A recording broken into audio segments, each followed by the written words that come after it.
Salut! Aujourd'hui, on va rempoter ou planter l'ail. Alors c'est vrai que tous les ans, je vous dis, je vais arrêter l'ail parce que j'ai du mal. Alors cette année, vous avez vu les échalotes. Là, en ce moment, le terrain est gorgé d'eau. Il fait froid, entre 0 et 2 degrés à peu près les nuits. Des fois, ça monte à 5, mais c'est gorgé d'eau. Donc la terre est très froide. Et il n'y a pas de soleil. Donc ça ne se réchauffe pas. Donc c'est pas bon. Donc comme... Allez, je suis un peu têtu, je vais recommencer l'ail, mais là je vais le faire en godet. Comme ça, je vais le mettre pareil à côté des échalotes. Et l'avantage, c'est que déjà je vais le maîtriser un peu mieux. Déjà, si je le plantais tout de suite à l'extérieur, dans mes terres argileuses en Normandie, c'est pas bon. Vous, si vous avez des terres sableuses, vous pouvez commencer à le planter, parce que l'ail aime bien le froid, hein, comme les échalotes, les oignons, ça c'est pas très grave. Si le germe commençait à sortir, et vous entendez une bonne gelée, une grosse gelée, un voile d'hivernage dessus, mais bon, ça passe. Il n'y a pas de souci, il n'y a pas de raison que ça ne va pas. Le seul problème, c'est l'humidité dans le sol. S'il pleut constamment, s'il fait froid, et c'est gorgé d'eau, c'est dans une flaque d'eau, là vous allez tout perdre, hein, le bulbe, vous allez tout perdre. Donc l'ail, il y a une petite technique à faire. Donc celui-ci, alors ça c'est une variété que j'ai acheté, hein, bien sûr. Celui-ci c'est une Eden Rose, hein. Donc en ce moment, hein, c'est ces variétés-là. Hein, donc là, c'est les variétés de printemps. Pour chez nous, dans le nord de la France, il faut mieux le planter à cette époque-là. Que comme dans le sud, eux, ils plantent à l'automne. Pour eux, ça va, mais chez nous, non, c'est pas terrible. Alors, il se compose, vous voyez, si on enlève. Vous voyez, hein, quand vous prenez une gousse d'ail, vous mettez ça dans un bon petit rôti de bœuf, par exemple, c'est excellent. Donc là, vous avez des petites bulbes, hein, des petits cailleux, on peut appeler ça aussi, tout autour. Donc voilà, alors bien souvent on récolte les plus belles, hein, donc vous voyez ça se casse tout facilement, hein. Et donc là hop, on enlève, on continue, et bien souvent on évite de prendre celle du milieu. Alors moi c'est comme ça que le grand-père m'a toujours dit, on évite, mais s'ils sont belles, vous les prenez et puis vous verrez bien, parce que vu le prix que ça vaut, voilà, vaut mieux, voilà. Alors moi, vous voyez, on retrouve comme ça. Alors, ce que je vais faire, je vais surtout regarder s'il n'y en a pas de pourri. Alors, vous voyez, là déjà, je vois que celle-ci commence à être pourrie. Donc, surtout pas, hein, parce que ça c'est même pas la peine. Ça va faire pourrir, ça va pourrir dans le sol. Donc là, vous prenez les plus grosses. Donc là, vous voyez, hop, on prend les plus grosses. Ça, c'est bon, ça, c'est bon, ça, c'est bon. Bon, ça sert à rien, c'est trop petit. Bon. On ne sait pas ce que ça va donner, j'ai déjà du mal avec, donc je ne vais pas m'embêter avec ça. Ça,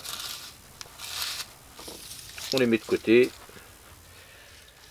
Alors, si vous les avez achetés, il faut mieux éviter de les manger. Bien souvent, ces variétés-là qui sont dans les filets ne sont pas à manger. Par contre, si vous récoltez les vôtres, là, il n'y a pas de souci.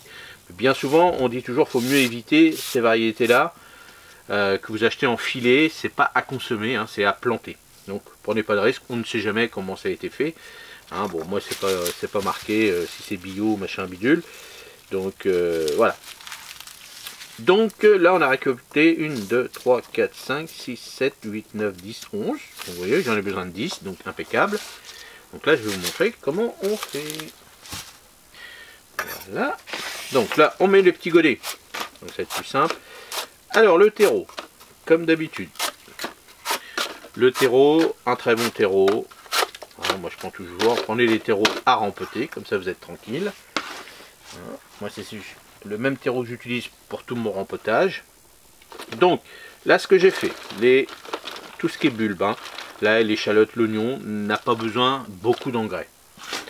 Bien souvent, hein, quand on plante ça en pleine terre, c'est une planche qui a été fumée il y a 2-3 ans à peu près, c'est suffisant. Parce que ce qui va se passer, c'est que si c'est trop azoté, s'il y a trop de nourriture, ça va pousser en feuillage en détriment du bulbe. Donc là, moi, par rapport à mon engrais que je mets d'habitude au rempotage, par rapport à mon, hein, vous voyez, par rapport à vos paquets que vous achetez d'engrais ou vos quantités que vous mettez, moi d'habitude dans un sac de 70 litres, je mets 3 tasses, une tasse et demie, pardon, une tasse et demie, que je mets pour l'ensemble de mon sac. Et là ce que j'ai fait, j'ai mis une demi-tasse pour l'ensemble.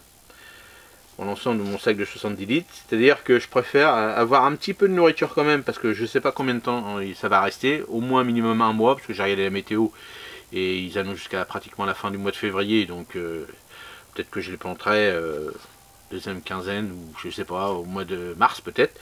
Donc je leur donne un tout petit peu de nourriture. Le terreau, c'est un très très bon terreau, ça c'est important, hein, je vous le dis tout le temps. Alors à chaque mois vous me dites qu'est-ce que c'est comme terreau, tout ça. Moi ce que j'utilise c'est du Classman, hein, en terreau. Donc c'est un terreau professionnel. Vous pouvez trouver ça si vous avez des jardineries Cannes ou des trucs comme ça qui livrent les agriculteurs. Eux ils vendent, normalement ils vendent ce genre de terreau. Donc ça c'est un terreau professionnel, c'est cher, mais au moins je suis tranquille. Ça c'est le plus important. Alors pour les petites plantations, donc comme d'habitude, vous voyez, là c'était les anciennes racines. Anciennes racines.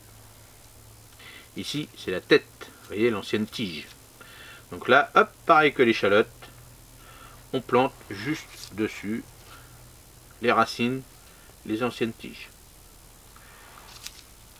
Les anciennes racines, les anciennes tiges. Donc toujours bien regarder hein, si vos bulbes sont pas moisis, s'il n'y a pas des petites taches de moisis, si c'est juste la pellicule de peau, bon bah vous l'enlevez.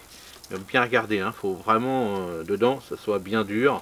Pareil quand vous l'achetez, hein, pareil, vous l'achetez, hop, vous tâtez partout, voir s'il n'y a rien qui est en train de pourrir. On va le mettre là lui. Voilà. Donc, pareil que les échalotes, hein, l'ail doit voir partir le jardinier, pardon. Et voilà comment faut faire. Donc là je ne vais pas arroser parce que mon terreau est très humide. Toujours quand vous faites du rempotage, arrosez un petit peu votre terreau si vous sentez qu'il n'est pas humide. Il faut qu'il soit humide mais pas détrempé parce que sinon vous allez faire pourrir les bulbes. Moi je vais le mettre de l'autre côté sous mon autre tunnel parce qu'il y a de l'air. Hein. Donc ici c'est surtout pour les surveiller. C'est ce qui se passe par exemple pour les l'échalote, tout ce que je plante à l'extérieur à partir d'habitude mi-février, ben, les oiseaux ils me retirent tout. Donc là hop, je vais les protéger pour pas qu'ils fassent la même chose. Vous, si vous n'avez pas de tunnel, évitez les châssis très petits parce qu'il faut que l'air circule, sinon vous allez faire pourrir vos bulbes. Donc soit contre un mur plein sud, évitez qu'il soit gorgé d'eau si c'est pareil que chez moi. Soit une petite plaque dessus pour éviter qu'il soit gorgé d'eau. S'il y a du froid, tout ça c'est pas grave, mais constamment dans les godets de l'eau, vous allez tout faire pourrir. Tout ça, ça peut être réalisé un petit peu plus tard, mais le problème c'est que moi là j'ai du mal. Donc là on le plante là, hein. Dans le sud ils commencent déjà à les planter, mais nous dans le nord, si on plante pas là en ce moment, allez avant début mars, c'est pas facile. Bon après il y a d'autres personnes qui vont me dire bah non moi je réussis bien, mais moi je réussis pas. C'est-à-dire très peu, c'est pas terrible. Donc là on réessaye encore, hein. On est têtu, on réessaye, puis surtout parce que moi j'adore l'ail, et puis bah, c'est surtout pour m'amuser avant tout. Donc voilà pour avancer un petit peu les choses. Donc on va voir, hein, on fait un petit test, on va voir cette année si je réussis l'ail ou pas. Et puis bah voilà, c'est tout. Donc n'hésitez pas dans les commentaires si vous avez des questions sur la plantation d'ail. Et puis je vous montrerai après comment je vais les rempoter, c'est-à-dire comment je vais les replanter à l'extérieur, hein, d'ici un mois à peu près. On va voir. Et puis bah, n'hésitez pas dans les commentaires, j'y répondrai avec plaisir. Allez, à la prochaine. Et la prochaine vidéo pour les plantations comme ça, c'est l'oignon.